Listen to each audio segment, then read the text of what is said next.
Thank you for attending today's important presentation regarding the ability to increase communicative responses in children diagnosed with autism using speech-generating devices.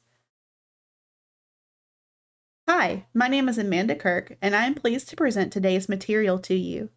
First, I'd love to tell you a little about myself. I live in Hattiesburg, Mississippi with my husband, Brandon, and my 4-year-old son, Parker.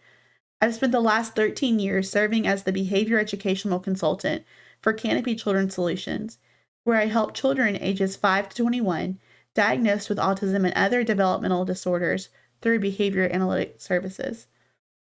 I'm a board certified behavior analyst and licensed behavior analyst for the state of Mississippi. I am also a current doctoral learner at Capella University, studying to earn my doctorate in applied behavior analysis. Dr. Temple Grandin said, there needs to be a lot more emphasis on what a child can do instead of what they cannot do. Although most children learn to communicate, close to 30% of children diagnosed with autism cannot identify a preferred modality, even after years of intervention. Many utilize an augmentative or alternative communication system or other speech-generating devices to share their wants and needs with others.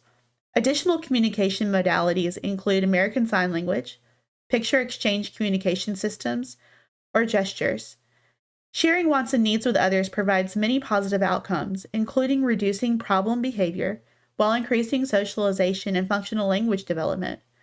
Further evaluation is needed to identify innovative methods to increase functional communication responses of autistic children using speech-generating devices.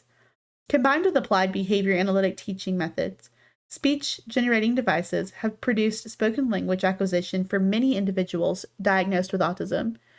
Behavior analytic methods have improved communication skills with non-vocal children. Behavior analytic research conducted on increasing communication skills in children with autism using speech-generating devices is empirically validated and uses many principles of applied behavior analysis. In discussing the social significance and ethical implications, it's important to remember the 7 dimensions of applied research presented by Bayer et al. Identifying a communication method is socially significant, as it allows individuals to share wants and needs using a preferred method. Becoming fluent with an alternative communication system is a skill that allows for more significant function within their homes, communities, schools, in stores, all facets of their life. This allows a child opportunity to access new contingencies for reinforcement they previously could not access. The researcher must create treatment goals focused on making positive changes in the client's life. Doing so ensures that the behavior analyst acts in the client's best interest, adhering to the ethics code for behavior analysts provided by the Behavior Analyst Certification Board. Researchers must create unique scenarios or additional persons implementing treatment to increase the opportunity for MANs to occur outside contrived experimental settings. When I reviewed the literature, there were 3 components I wanted to discuss at length today with you all. Completing a review of the current literature is paramount in identifying new strategies and methods that could warrant continued discussion or additional studies. In synthesizing multiple research publications, there are 3 themes I want to discuss in further detail. I found these themes to be a common factor among the articles I reviewed, making my synthesizing process much easier than I previously thought it would be.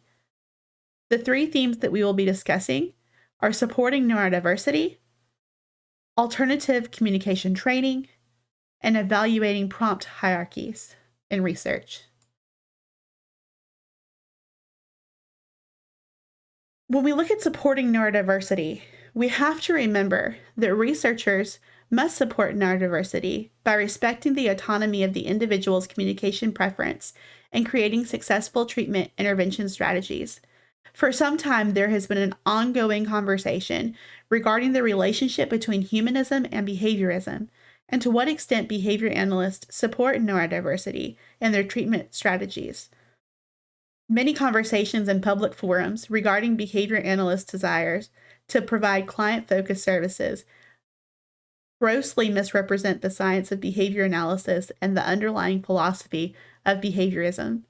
Professionals in many modalities often focus on normalization through seeking vocal communicative responses in research. However, the behavior analyst must always remember that vocal communication may not always be the preferred modality for individuals diagnosed with autism.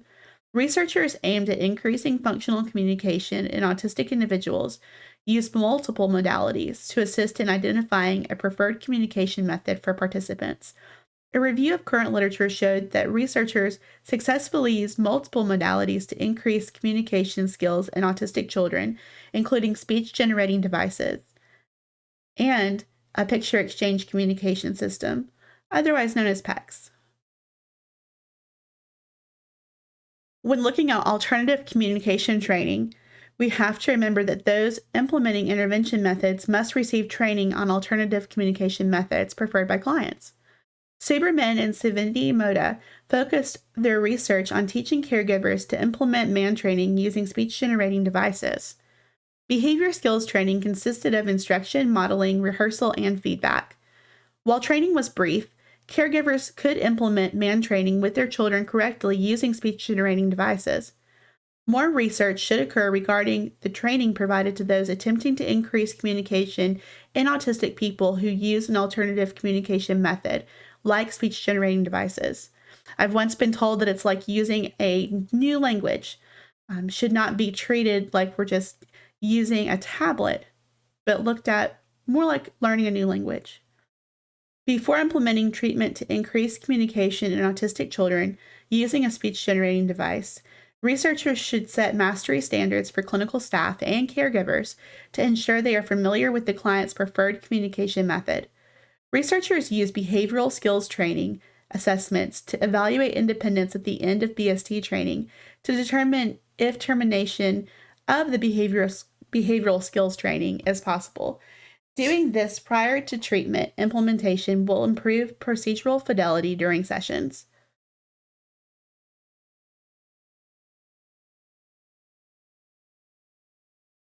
When we look at evaluating prompt hierarchies, it's important to increase the rate of communication using speech-generating devices.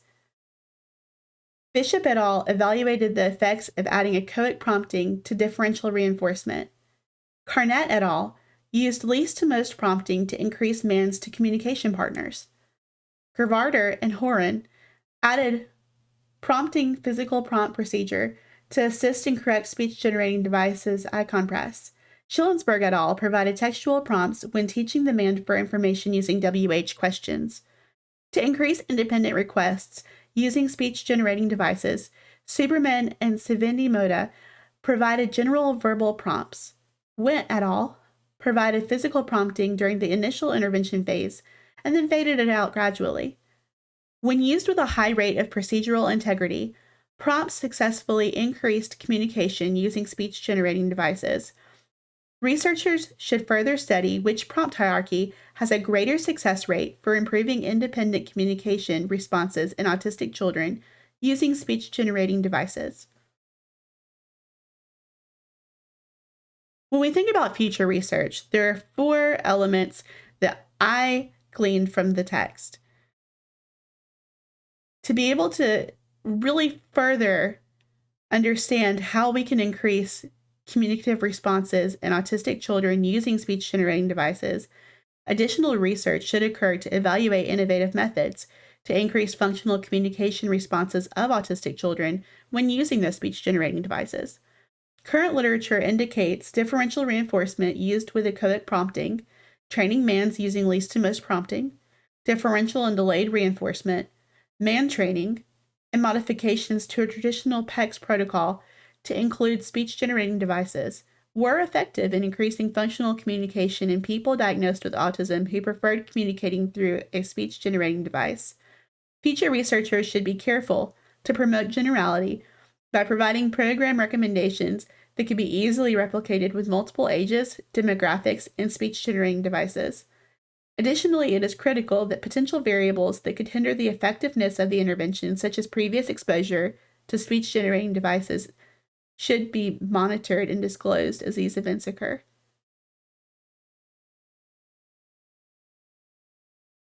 The Behavior Analyst Certification Board presents the behavior analyst with 4 core principles. The first being benefit others.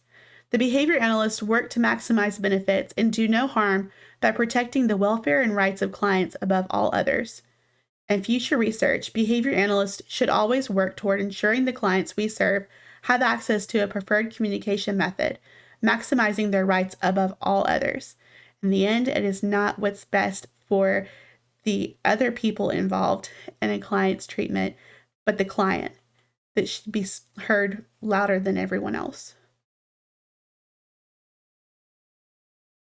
I chose to focus on how current researchers are working to increase the communicative responses of autistic children using speech generating devices, because as behavior analysts, we need to do better at ensuring the people we serve can communicate their wants and needs in a preferred method. Like the great Maya Angelou says, do the best you can until you know better.